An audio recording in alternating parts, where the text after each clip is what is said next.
Le point sur l'actualité boursière avec Franklin Pichard. Bonjour Franklin. Bonjour Thomas. L'Irlande, on parle beaucoup d'Irlande, on en parlait déjà la semaine dernière, ça reste au cœur de l'actualité cette semaine.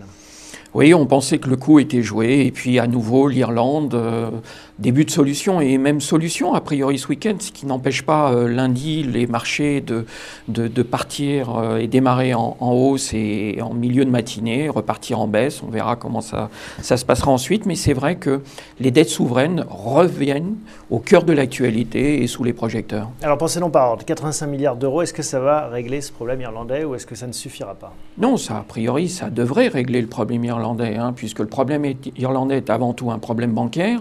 On sait que le montant va être scindé en deux, justement pour faire face au problème bancaire et pour aider le gouvernement irlandais par ailleurs. A priori, c'est un montant tout à fait satisfaisant. On a l'impression de déjà vu, avec à la fois la dette souveraine et puis les banques au cœur de la tourmente. Pour ce qui concerne les banques, on a aussi les petits signaux en Allemagne qui posent problème, avec notamment les banques régionales qui sont fragilisées une fois de plus. Oui, et puis l'adoption de textes en Allemagne qui disent, eh bien vous, banquiers, il faudra mettre la main à la poche cette fois-ci dans le cadre des engagements que vous avez. Et du coup, tout le monde redoute la dégradation des agences de notation de 4 crans, on parle de 4-5 crans. Pourquoi les Allemands font ça? Pourquoi est-ce qu'ils mettent leur propre banque sous pression?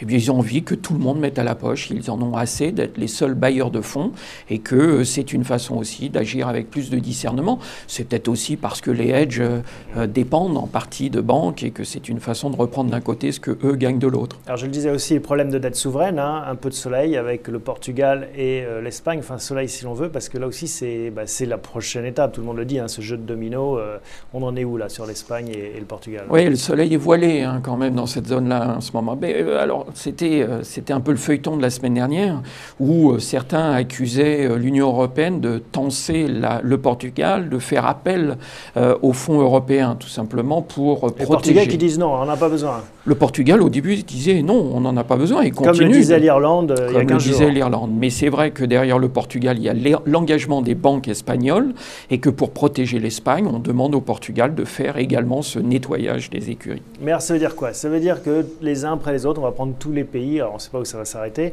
et on va régler ces problèmes. C'est comme ça qu'on va on va purger finalement cette question? C'est la bonne question. C'est où allons-nous nous arrêter? Quel est le pays à partir duquel on dira c'est un trop gros morceau, on n'y arrivera pas, je me place à la place des hedges qui jouent sur les CDS. Donc effectivement, c'est la bonne question et aujourd'hui c'est la réponse qu'on n'est pas capable d'apporter. Le Portugal, oui, l'Espagne vraisemblablement. Après, c'est l'inconnu. Ouais, et puis avec des plans de rigueur qui sont mis en place qui ressemblent à des saignées du temps de Molière. On passe de 32% de déficit du PIB à moins de 3% à horizon 5 ans. Enfin, c'est très très violent. C'est tenable, c'est jouable. Est-ce que ça va suffire finalement ou est-ce que finalement on va dans le mur et on s'achemine vers des moratoires, vers des rééchelonnements? Alors ça a clairement été évoqué ce week-end également dans les mesures. On parle de restructuration de dette à l'issue de juin 2013. C'est vrai qu'on est en train de jouer dans les coûts à traiter immédiatement et on est déjà dans le après, quand il faudra rembourser dans 3 ans. Que se passera-t-il? Donc on le sait, en juin 2013, il y aura un problème. Personne n'a jamais eu de certitude quant à la Grèce, sa capacité à être en mesure de rembourser. L'Irlande, compte tenu de la situation, et demain peut-être le Portugal ou après-demain l'Espagne, c'est vrai que se posera le problème du remboursement aujourd'hui. Clairement, les marchés et les États considèrent qu'on ne sera pas en mesure de le faire et qu'il faudra d'ores et déjà fixer le cadre dans lequel cette dette sera remboursée, donc sa renégociation, sa restructuration. Bon, on l'a bien compris, dette souveraine et banque, c'est le cocktail un peu détonnant de ce Noël qui risque de faire tanguer ces marchés européens. Alors du côté des États-Unis, on avait un rendez-vous important, le fameux Black Friday, ce vendredi entre le jeudi de Thanksgiving, qui est une fête nationale là-bas, et puis le week-end, pour lancement de la période des achats de Noël. Ça s'est passé comment? Ça s'est très bien passé. Les ménages américains ont dépensé 45 milliards en l'espace de jeudi et vendredi pour faire les dépenses de Noël. Et aujourd'hui, on aura le jour des ventes sur Internet. Le Cyber Monday. Le Cyber Monday. Le Black Friday, exactement. Le Cyber Monday. Exactement. Alors, derrière ça, on va le relativiser. Finalement, on regarde depuis 1950, c'est-à-dire sur des périodes relativement très longues. Il n'y avait pas le Cyber Monday à l'époque. Il n'y avait pas le Cyber Monday, mais il y avait le Black Friday. Et on se remarque Quel est le sens de cette indication de marché? Ça va donner la tendance du mois de décembre et ça va créer les conditions du rallye. En fait, pas du tout. Quand on regarde historiquement, ça ne révèle rien du tout. Ça a un impact peut-être pendant 2 ou 3 jours, mais les exemples, les contre-exemples fleurissent d'année en année, où ça n'est pas parce que les ventes sont mauvaises que le mois de décembre sera mauvais, ou parce que les ventes sont bonnes que le mois sera bon. C'est pas du tout corrélé. Ça ne suffit pas, malheureusement, de lire dans les entrailles de la dinde. Un dernier mot avec les rendez-vous de l'agenda. 2 rendez-vous importants sur nos tablettes. Mercredi, l'ISM manufacturier. ISM manufacturier ou emploi, et vendredi ISM manufacturier, je ne sais plus lequel des deux. C'est vendredi l'emploi voilà. américain. Et des chiffres, on va les suivre en sachant qu'aujourd'hui on va être complètement pénalisé par la dette souveraine européenne qui vient prendre les faveurs des marchés par rapport aux indicateurs économiques. Mais de ce côté-là, on devrait toujours être soulagé avec plutôt des bons chiffres qui devraient être confirmés. Et puis, puisqu'on est dans l'agenda, on se rapproche, ça n'a échappé à personne, et bien de la fin de l'année. Et là, il y a un point technique qu'il faut avoir en tête pour ceux qui détiennent des actions. Je vous laisse le rappeler, il concerne les seuils de cession, Franklin. Ah oui, merci Thomas d'évoquer ce point-là. On est appelé par nos clients et c'est vrai qu'on attire leur attention. Au mois de décembre, régulièrement, les gérants conseillent à leurs clients de faire des achetés-vendus dans le cadre du fameux seuil de cession de 25 700 €. Oui, pour réguler les plus ou moins-values. Pour réguler, pour soit éponger des moins-values ou les opposer à des plus-values quand on a dépassé son seuil de cession. Mais quand on veut se cantonner en dessous de ce seuil de cession, profitez-en cette année pour faire des achetés-vendus ou sortir des grosses plus-values, puisque c'est la dernière année. À partir de l'année prochaine, plus de seuil de cession. Ça sera dès le premier impôt. Les taxes, les impôts s'imposeront, c'est le cas de le dire. Merci. Exactement. Franklin, à la semaine prochaine. Bonjour Lara. Bonjour Thomas. Content de vous retrouver sur ce plateau. On va parler avec vous de Zodiac cette semaine, mais avant, un suivi de nos recommandations. On avait 2 dossiers ensemble qu'on suit régulièrement, Transgène et Luxottica, on en est où? Alors sur les cours, on est à peu près au cours d'entrée, donc pour l'instant on va conserver les 2 sociétés en portefeuille. Nous n'avons pas encore atteint les objectifs, donc on patiente. À suivre donc, les métiers de Zodiac Aerospace, parce qu'on le sait, Zodiac n'est plus dans les bateaux, Zodiac est plutôt dans l'aérien, et même exclusivement.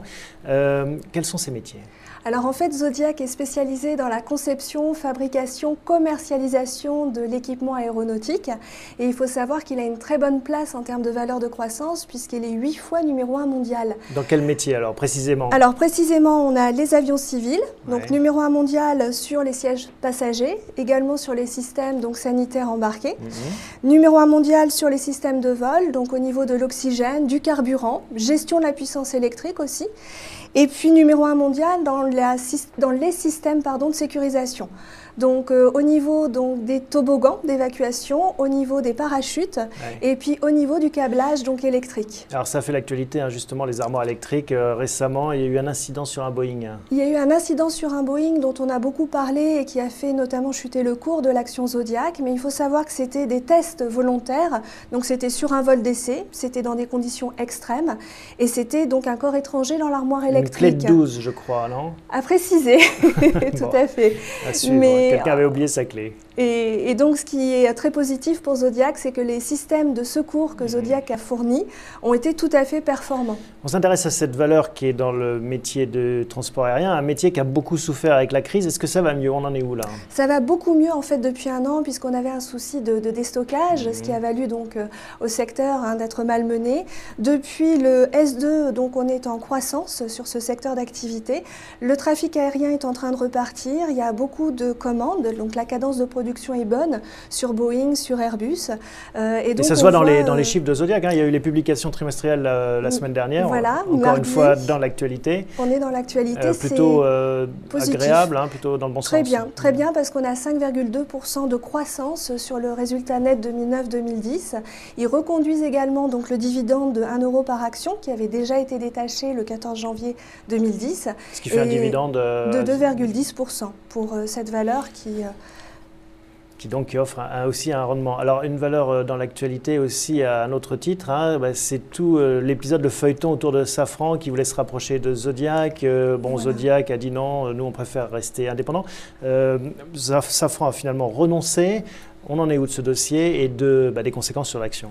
Alors en fait, Zodiac a bien expliqué aujourd'hui que sa méthode était de nouer des partenariats. Donc il est prêt à nouer des partenariats industriels avec effectivement Safran. Safran beaucoup parlé en fait de l'avion électrique, oui. Mais en fait Zodiac avait déjà noué un partenariat donc avec Hamilton Sundstrand en prouvant justement qu'au fur et à mesure il avait déjà pris l'avance. Donc très bien positionné sur ce secteur, il a dit à Safran qu'il était d'accord, mais qu'il souhaitait rester, comme vous le disiez à l'instant, indépendant. Est-ce qu'il a les moyens de cette indépendance ou est-ce que finalement c'est un dossier qui va être ouvert par Safran ou par d'autres concurrents? Il a une très bonne rentabilité financière, donc pour rester indépendant, il faut une certaine solidité, bien entendu. Historiquement, comme je le disais tout à l'heure, c'est une belle valeur de croissance. Et au niveau de la rentabilité, on a quand même une marge de l'EBITDA à 13,7%. C'est ce qui intéressait aussi Safran, qui a une marge donc à un seul chiffre et qui voulait se rapprocher de Zodiac, qui affiche de bons résultats. Donc la prime spéculative sur l'action se dégonfle un petit peu. On va voir le cours de l'action qui retombe un petit peu sous les 48 € ce lundi matin. Alors qu'on était passé largement au-dessus des 50. Est-ce que ce mouvement risque de descendre? Comment est-ce qu'on se positionne? Alors en fait, techniquement, on est sur un point d'entrée. On estime aujourd'hui qu'en dessous des 48 €, on peut acquérir l'action. D'accord. Et on vise justement un rebond derrière, je dirais sur 59 € et ensuite même à long terme 67 €. D'accord, donc vous êtes très bullish, comme on dit, sur le Zodiac titre. Aerospace. On ose effectivement acheter sur ce cours. C'est bien, il faut oser. Merci beaucoup Lara, à très bientôt. Merci beaucoup Thomas, à bientôt. Autre société familiale cette semaine et autre société au cœur de l'actualité, Hermès. Guillaume, bonjour. Bonjour Thomas. On avait déjà parlé, alors pas ensemble, d'Hermès, mais c'était au mois de juin avant les vacances. C'était une société qu'on avait déjà prise en portefeuille à l'époque. Tout à fait, une société qu'on avait déjà retenue. On était rentré sur des niveaux de l'ordre de 80 €. Notre objectif de cours avait été rapidement atteint, 125 € et on avait fait une prise de bénéfice à ce moment-là. Et pour cause, une action Hermès qui défie les lois de la pesanteur. Alors maintenant, on en connaît un peu mieux la raison. C'est parce qu'il y a eu un raid de Bernard Arnault et de LVMH sur cette entreprise. On vient peut-être sur le mécanisme, le mécano qui s'est mis en place parce que ça a défrayé un peu la chronique boursière. Tout à fait, nous évoquions ici même en début d'année les rumeurs persistantes d'un intérêt de LVMH pour Hermès. Ces rumeurs se sont révélées exactes avec l'annonce un peu tonitruante à la fin du mois d'octobre d'une prise de participation directe de plus de 17% de LVMH dans Hermès. Ça fait couler beaucoup d'encre parce que normalement on doit on doit annoncer tout dépassement de seuil quand on rentre dans le capital d'une société de façon importante. Et à partir de 5%, effectivement, nous sommes censés déclarer les prises de position et les intentions. Et là, tout d'un coup, à 17%, coucou, je suis là. Grâce au mécanisme utilisé, Hermès a habilement pu avancer masqué, si l'on peut dire. LVMH, en fait. LVMH, excusez-moi, a habilement pu avancer masqué. L'idée était pour eux de ne pas acheter des titres en direct sur le marché, mais de passer tout d'abord via 3 filiales sur des achats de produits dérivés qui initialement devaient être dénoués en numéraire et donc non soumis aux déclarations d'intention. Fin octobre, LVMH a signé des avenants à ces contrats pour transformer le paiement en numéraire en paiement en titre Hermès, donc, provoquant la grande surprise des dirigeants et des actionnaires de la société Hermès. Des actionnaires, donc on le rappelle, une soixantaine de cousins, une famille en fait, une grande famille. 6e génération au pouvoir aujourd'hui. 6e génération, et puis on sent d'ailleurs que le combat va se jouer justement aussi sur ce terrain-là. Alors une famille qui organise la résistance, qui trouve ce raid inamical, et donc qui essaye d'hérisser des barrières pour se protéger. Alors quelles sont les options possibles? Alors une levée de bouclier effectivement suite à l'opération. La famille se réunira vendredi prochain pour étudier toutes les pistes pouvant garantir… On est dans l'actualité, on le disait. On est en pleine actualité. Toutes les pistes pour garantir l'indépendance du groupe sont actuellement étudiées.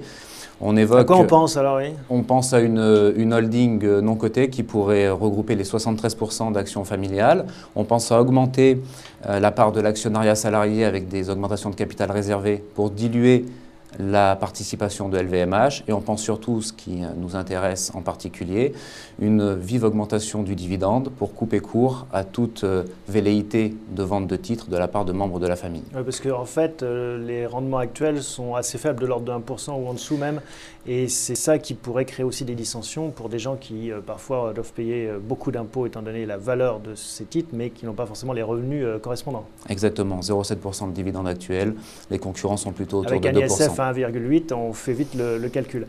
Alors, Quelles sont les chances de succès des uns et des autres? Pourquoi est-ce que Bernard Arnault s'attaque à un groupe qui est contrôlé par une commandite, qui est verrouillé à 70% par une famille? Est-ce qu'il a des chances finalement de remporter ce morceau? Arnault a des chances de remporter dans la durée cette bataille, puisque sa stratégie est assez claire. Il se présentera comme l'acheteur en dernier recours pour tous ceux qui veulent vendre, et il misera également sur un actionnariat familial moins soudé qu'il n'y paraît. Donc il a le temps pour lui en fait. Il a le temps pour lui. On sait que par le passé, il a déjà su tirer profit de dissensions familiales, notamment pour reprendre le contrôle du célèbre domaine Château d'Yquem. La bataille autour du titre Hermès ne fait donc que commencer. Mais alors, si cette défense, ces murailles de Chine s'organisent pour protéger l'union, la cohésion de la famille, quelles vont être les conséquences à court terme, à plus court terme sur l'action? Est-ce qu'il y a un risque de dégonflement finalement de cette action qui défie les lois de la pesanteur? Alors, le titre a déjà beaucoup dégonflé par rapport aux 207 € atteints au plus fort de la spéculation.